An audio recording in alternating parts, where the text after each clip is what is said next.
नमस्कार UPSC aspirants और आप सबका स्वागत है। आज हम भारतीय संविधान के बिल्कुल दिल में उतरने वाले हैं। जी हाँ, हम प्रियम्बल को डिकोड करेंगे।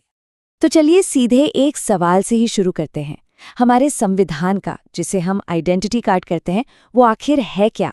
और इससे भी ज्यादा जरूरी बात, प्रीलिम्स और मेंस में ये टॉपिक बार बार क्यों पूछा जाता है? आइए इसी को समझते हैं। तो सबसे पहले इसी सवाल का जवाब ढूंढते हैं। आखिर क्या खास बात है प्रियम्बल में कि उसे हमारे संविधान की आत्मा तक कहा जाता है? देखिए, इसका सबसे अच्छा जवाब दिया था जाने माने विधिवेत्ता N.A. पालकीवाला ने। उन्होंने कहा था प्रियम्बल संविधान का आइडेंटिटी कार्ड है। अब जरा सोचिए, जैसे एक आईडी कार्ड किसी भी इंसान की पहचान बताता है ना, ठीक वैसे ही हमारा प्रियम्बल बस कुछ शब्दों में पूरे संविधान का निचोड़, उसका दर्शन और उसका मकसद हमारे सामने रख देता है। और पता है, सिर्फ पालकीवाला ही नहीं, संविधान सभा के अंदर भी लोगों ने इसकी गहराई को समझा। जैसे ठाकुरदास भार्गव ने इसे बहुत खूबसूरती से संविधान की आत्मा कहा था, और KM मुंशी ने तो इसे हमारे संप्रभु लोकतांत्रिक गणराज्य की जन्म कुंडली तक कह दिया। मतलब असल में प्रियम्बल उन सपनों और उन बुनियादी मूल्यों का सार है जिन पर हमारे देश की नींव रखी गई। अच्छा, जब इसका इतना ज्यादा महत्व है तो ये समझना भी तो जरूरी है कि आखिर ये प्रियम्बल यानी प्रस्तावना होता क्या है और ये आइडिया भारत ने लिया कहाँ से। अगर इसे एकदम आसान शब्दों में समझे तो प्रियम्बल किसी भी डॉक्यूमेंट का एक इंट्रोडक्टरी स्टेटमेंट होता है। जैसे किसी किताब का प्रीफेस या इंट्रोडक्शन पढ़कर हमें पूरी किताब का अंदाजा लग जाता है, ठीक उसी तरह प्रियम्बल हमारे संविधान के मकसद और उसके लक्ष्यों को हमारे सामने रखता है।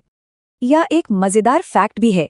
किसी भी संविधान की शुरुआत प्रियम्बल से करने का जो ये चलन है, वो दरअसल अमेरिकी संविधान से शुरू हुआ था। वो पहले थे और फिर भारत समेत दुनिया के कई देशों ने इस अच्छी प्रैक्टिस को अपनाया। लेकिन हाँ, इंस्पिरेशन भले ही कहीं से ली गई हो, हमारे प्रियम्बल की जो कहानी है वो पूरी तरह से भारतीय है। इसकी जड़ें कहीं और नहीं बल्कि हमारी अपनी संविधान सभा में ही है। हमारा प्रियम्बल पंडित जवाहरलाल नेहरू के उस ऐतिहासिक ऑब्जेक्टिव्स रेजोल्यूशन पर आधारित है। ये वो संकल्प था जिसे उन्होंने 13 दिसंबर 1946 को सभा में रखा और फिर 22 जनवरी 1947 को सबने मिलकर इसे अपना लिया। यही संकल्प बाद में थोड़े बदलावों के साथ हमारे संविधान की प्रस्तावना बना। चलिए अब आते हैं इसके सबसे एनालिटिकल पार्ट पर। देखिए, यूपीएससी के लिए प्रियम्बल को समझने का एक बहुत अच्छा तरीका है कि हम इसे इसके 4 मुख्य हिस्सों या जिसे हम कंपोनेंट्स कहते हैं उसमें तोड़कर देखें। इसको ना ऐसे सोचते हैं। पहला, संविधान को पावर कहाँ से मिलती है। दूसरा, भारत एक देश के तौर पर कैसा होगा। तीसरा, इसके मेन गोल्स क्या हैं। और चौथा, इसे अपनाया कब गया। सच कहूं तो इस फ्रेमवर्क को समझना मेंस आंसर्स को स्ट्रक्चर करने में बहुत मदद करेगा। तो पहला कंपोनेंट, अधिकार का स्रोत।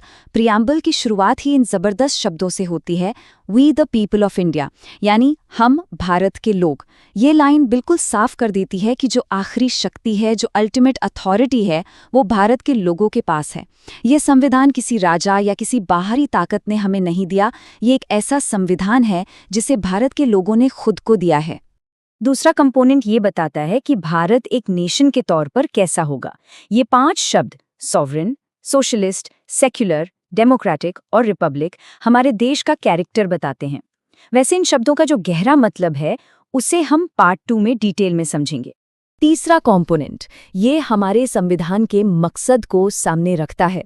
इसका लक्ष्य है अपने सभी नागरिकों के लिए न्याय, स्वतंत्रता, समानता और बंधुत्व यानी फ्रेटर्निटी को पक्का करना।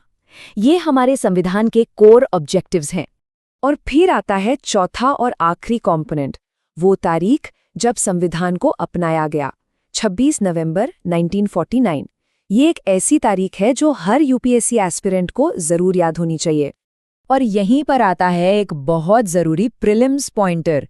ध्यान दीजिएगा, 26 नवंबर 1949 संविधान को अडॉप्ट करने की तारीख है, जबकि संविधान कमेंस मतलब पूरी तरह से लागू 26 जनवरी 1950 को हुआ।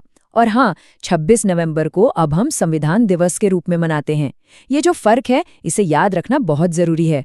एक और high value prelims fact, preamble में आज तक सिर्फ एक ही बार बदलाव किया गया है, वो भी 1976 में 42 संशोधन के जरिए, जब इसमें 3 नए शब्द जोड़े गए थे, सोशलिस्ट, सेक्युलर और इंटेग्रिटी। और अब एक क्विक मेंस आंसर टिप। अपने जवाबों में जब भी आप प्रियम्बल का जिक्र करें तो संविधान की आत्मा या पहचान पत्र जैसे फ्रेजेस का इस्तेमाल जरूर करें। इससे आपके उत्तर में एक अलग ही गहराई आती है और ये दिखाता है कि आपकी समझ सिर्फ किताबी नहीं है। तो इस हिस्से में हमने प्रियम्बल का मतलब, उसकी हिस्ट्री और उसके 4 मेन कंपोनेंट्स को अच्छे से समझ लिया है। तो एक फाउंडेशन तो बन गया है। अब अगले हिस्से में हम प्रियम्बल की आत्मा में और गहरे उतरेंगे। हम इसके कीवर्ड्स जैसे सॉवरन, सेक्युलर, रिपब्लिक, जस्टिस, इन सब का यूपीएससी के नजरिए से असली मतलब क्या है वो जानेंगे। लेकिन क्या कभी हमने सोचा है कि ये जो भारी भरकम शब्द हैं, सॉवरन, सेक्युलर, रिपब्लिक, इनका हमारे भारतीय कॉन्टेक्स्ट में असल में मतलब क्या है? इन सभी सवालों के जवाब हम खोजेंगे हमारे विश्लेषण के पार्ट 2 में। भारतीय संविधान के प्रस्तावना, जिसे हमारे कॉन्स्टिट्यूशन की आत्मा भी कहा जाता है, इसमें कुछ ऐसे शब्द हैं ना जो सिर्फ शब्द नहीं हैं, बल्कि ये हमारे राष्ट्र के पूरे कैरेक्टर को, उसकी पूरी पहचान को डिफाइन करते हैं। तो चलिए आज के इस विश्लेषण में हम भारतीय राज्य की प्रकृति को बताने वाले उन्हीं 5 मूल शब्दों को डिकोड करते हैं। एक बहुत ही मशहूर जूरिस्ट हुए हैं N.A. पालकीवाला। उन्होंने प्रियम्बल को संविधान का पहचान पत्र यानी identity card of the constitution कहा था। देखिए, बस एक इस लाइन से ही हमें समझ आ जाता है कि हमारे देश के इस सबसे जरूरी डॉक्यूमेंट के लिए प्रस्तावना आखिर कितनी ज्यादा अहमियत रखती है। तो चलिए फिर एक एक करके इन 5 फंडामेंटल पिलर्स को समझते हैं जो हमें ये बताते हैं कि भारत असल में है क्या। ये 5 शब्द हैं संप्रभु, समाजवादी, पंथ निरपेक्ष, लोकतांत्रिक और गणराज्य। ठीक है, तो शुरुआत करते हैं हमारे पहले और सबसे फंडामेंटल पिलर से, संप्रभुता यानी सॉवरेनिटी। ये वो फाउंडेशन है, वो नींव है जिस पर भारत की पूरी इंटरनेशनल आइडेंटिटी टिकी हुई है। तो सॉवरेन या संप्रभु का मतलब क्या है? इसका सीधा सा मतलब है कि भारत किसी भी बाहरी ताकत के अंडर में नहीं है। ये एक पूरी तरह से इंडिपेंडेंट देश है जो अपने इंटरनल और एक्सटर्नल यानी अंदरूनी और बाहरी दोनों मामलों पर बिना किसी के दखल के खुद फैसले ले सकता है। अब देखिए, यहां एक बहुत इंटरेस्टिंग पॉइंट है। यूपीएससी एस्पिरेंट्स के मन में अक्सर एक सवाल आता है कि क्या कॉमनवेल्थ या यूनाइटेड नेशंस का मेंबर होने से हमारी सॉवरेनिटी कम हो जाती है? तो इसका जवाब है नहीं, बिल्कुल नहीं। जैसा कि नेहरू जी ने भी साफ किया था, ये सब वॉलंटरी एसोसिएशंस हैं, हमारी मर्जी से हम इसका हिस्सा हैं और ये भारत की सॉवरेन स्टेटस को किसी भी तरह से अफेक्ट नहीं करते। और हाँ, इसे आसानी से याद रखने के लिए एक छोटी सी trick. Sovereign sounds like supreme. बस इतना याद रखना है कि अपने फैसलों में हम यानी भारत ही सुप्रीम है। चलिए अब तक जो समझा उसे टेस्ट करते हैं। स्क्रीन पर यह सवाल देखिए, क्या लगता है इसका सही जवाब क्या होगा? सही जवाब है सी, ये स्वतंत्र राज्यों का एक स्वैच्छिक संघ है। Very good. तो भारत की बाहरी पहचान यानी सॉवरेनिटी से अब हम थोड़ा अंदर की ओर चलते हैं और देश के 2 इंटरनल गाइडिंग फिलॉसफीज को देखते हैं। ये हैं समाजवादी और पंथ निरपेक्ष आदर्श। यहां एक बात जानना बहुत जरूरी है कि ये दोनों शब्द सोशलिस्ट और सेक्युलर ओरिजिनल प्रियम्बल का हिस्सा नहीं थे। इन्हें 1976 में 42nd कॉन्स्टिट्यूशनल अमेंडमेंट एक्ट के जरिए एक्सप्लिसिटली यानी साफ साफ तौर पर जोड़ा गया था। तो सोशलिस्ट शब्द का लक्ष्य क्या है? इसका मकसद एक ऐसे समाज को बनाना है जहां मौके की बराबरी हो और गरीबी, बीमारी और अज्ञानता को खत्म किया जा सके। और जैसा कि आप देख सकते हैं, भारत का समाजवाद मार्क्स और गांधी के विचारों का एक ब्लेंड है, लेकिन इसका झुकाव गांधीयन सोशलिज्म की तरफ ज्यादा है। मजे की बात यह है कि ये शब्द भले ही 1976 में जोड़ा गया हो, लेकिन ये आइडियल्स हमारे संविधान में directive principles of state policy यानी डीपीएसपी के रूप में पहले से ही मौजूद थे। और ये टेबल देखिए, ये बिल्कुल क्रिस्टल क्लियर कर देता है कि भारत का डेमोक्रेटिक सोशलिज्म दूसरे देशों के कम्युनिस्टिक सोशलिज्म से कैसे अलग है। हमारा मॉडल है मिक्स्ड इकोनॉमी का, मतलब यहां पब्लिक और प्राइवेट दोनों सेक्टर्स साथ साथ काम करते हैं। ये उस मॉडल से बिल्कुल अलग है जहां सब कुछ स्टेट यानी सरकार के कंट्रोल में होता है। तो चलिए एक और प्रीलिम्स चेक हो जाए। इस सवाल का सही जवाब क्या है? सोचिए जरा। भारतीय कॉन्टेक्स्ट में सोशलिस्ट का मतलब है बी, एक मिक्स्ड इकोनॉमी मॉडल के लिए कमिटमेंट। अच्छा, अब आते हैं सेक्युलर यानी पंथ निरपेक्ष पर। इसका सीधा सा मतलब है कि स्टेट का यानी सरकार का कोई ऑफिशियल रिलीजन नहीं होगा। देश सभी धर्मों की इज्जत करेगा और सबको बराबर प्रोटेक्शन देगा। और हाँ, ये सिद्धांत भी 42nd अमेंडमेंट से ही जोड़ा गया, लेकिन इसकी जो सोल है, इसकी आत्मा, वो हमारे कॉन्स्टिट्यूशन के आर्टिकल्स 25 से 28 में पहले से ही मौजूद थी। भारत का जो सेक्युलरिज्म का मॉडल है, उसे पॉजिटिव सेक्युलरिज्म कहते हैं, मतलब सर्वधर्म समभाव, सभी धर्मों के प्रति समान भाव। ये वेस्टर्न मॉडल से अलग है, जहां स्टेट और रिलीजन के बीच एक दीवार होती है, कंप्लीट सेपरेशन।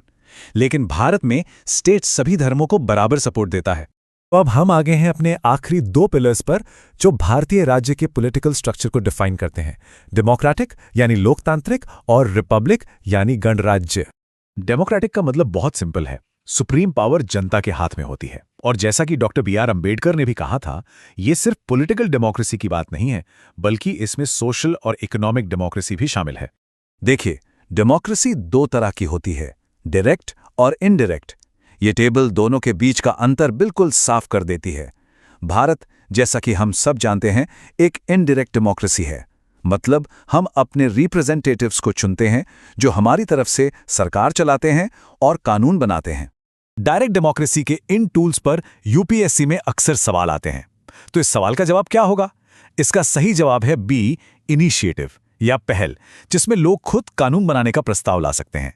अब आखिरी शब्द रिपब्लिक यानी गणराज्य को समझते हैं। एक रिपब्लिक और मोनार्की में क्या फर्क है? देखिए, एक रिपब्लिक में, जैसे कि भारत, जो हेड ऑफ द स्टेट हैं यानी हमारे प्रेसिडेंट, वो चुने जाते हैं, इलेक्टेड होते हैं।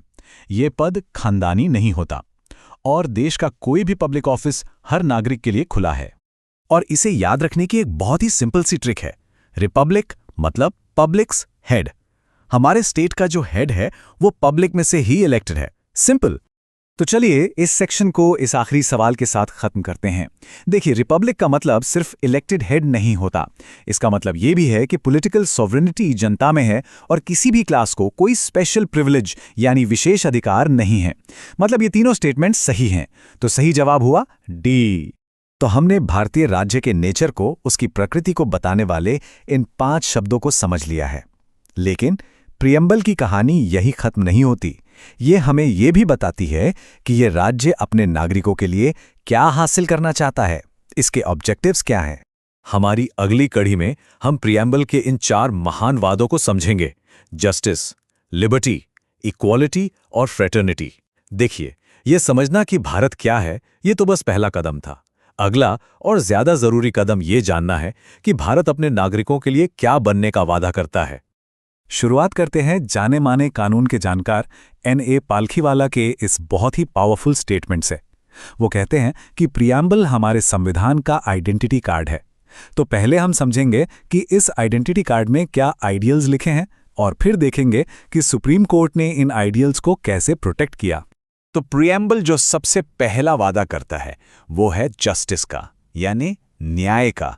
लेकिन ये कोई सिंपल सा आइडिया नहीं है, ये एक 3 डायमेंशनल कॉन्सेप्ट है और इसके आइडियाज 1917 की रशियन रेवोल्यूशन से लिए गए हैं। तो ये हैं जस्टिस के वो 3 पिलर्स जिनका वादा हमारा संविधान करता है। पहला, सोशल जस्टिस, मतलब किसी के साथ कोई भेदभाव नहीं होगा। दूसरा, इकोनॉमिक जस्टिस, जिसका मकसद है अमीर और गरीब के बीच की खाई को कम करना। और तीसरा, पॉलिटिकल जस्टिस, जो ये गारंटी देता है कि हर सिटीजन को पॉलिटिकल प्रोसेस में बराबर की हिस्सेदारी मिलेगी। अब यहाँ पर एक बहुत ही इंपॉर्टेंट कॉन्सेप्ट आता है, खासकर आपके मेंस आंसर्स के लिए। जब हम सोशल जस्टिस और इकोनॉमिक जस्टिस को एक साथ मिला देते हैं तो इससे बनता है डिस्ट्रीब्यूटिव जस्टिस। ये हमारे वेलफेयर स्टेट का एक कोर गोल है। ये पॉइंट आप अपने जवाब में जरूर लिख सकते हैं। जस्टिस के अलावा प्रियम्बल हमें लिबर्टी, इक्वालिटी और फ्रेटर्निटी के आइडियल्स भी देता है, जो फ्रेंच रेवोल्यूशन से प्रेरित हैं। और देखिए, डॉक्टर अंबेडकर ने इन्हें 3 अलग-अलग प्रिंसिपल्स नहीं माना, बल्कि उन्होंने कहा कि ये एक दूसरे से गहराई से जुड़ी हुई एक त्रिमूर्ति, एक ट्रिनिटी है। डॉक्टर अंबेडकर का ये कोट बहुत बहुत इंपॉर्टेंट है। मेंस एग्जाम के लिए इस यूनियन ऑफ ट्रिनिटी वाली बात को जरूर मेंशन कीजिएगा। इससे ये पता चलता है कि एक असली सोशल डेमोक्रेसी के लिए ये तीनों वैल्यूज एक दूसरे से अलग नहीं की जा सकती। और ये स्लाइड उनकी बात को एकदम परफेक्टली समझाती है। सोचिए, अगर लिबर्टी है पर इक्वालिटी नहीं तो क्या होगा? कुछ पावरफुल लोग बाकी सब पर हावी हो जाएंगे। और दूसरी तरफ अगर इक्वालिटी है पर लिबर्टी नहीं तो इंडिविजुअल इनिशिएटिव ही खत्म हो जाएगा। लोग कुछ नया करने की सोचेंगे ही नहीं।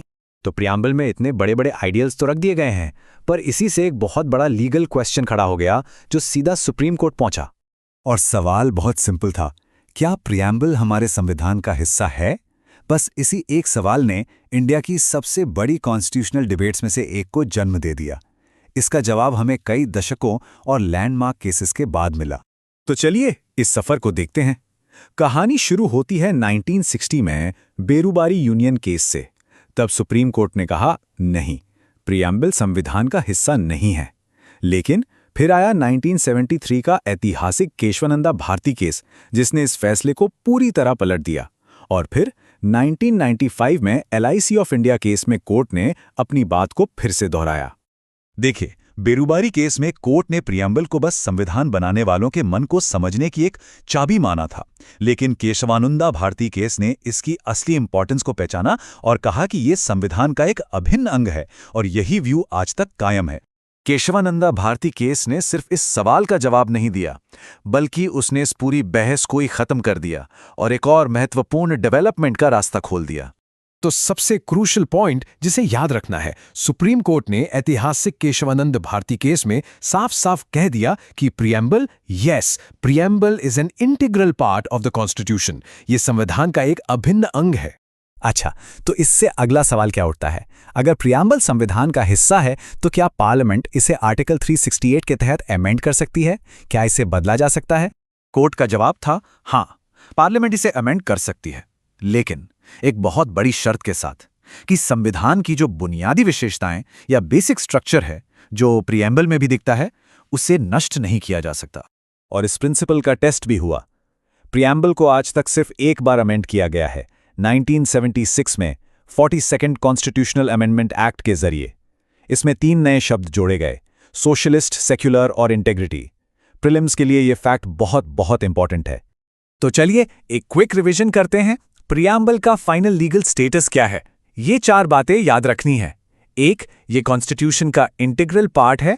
2, ये नॉन जस्टिशिएबल है, मतलब आप इसके प्रोविजंस को कोर्ट में इन्फोर्स नहीं करा सकते।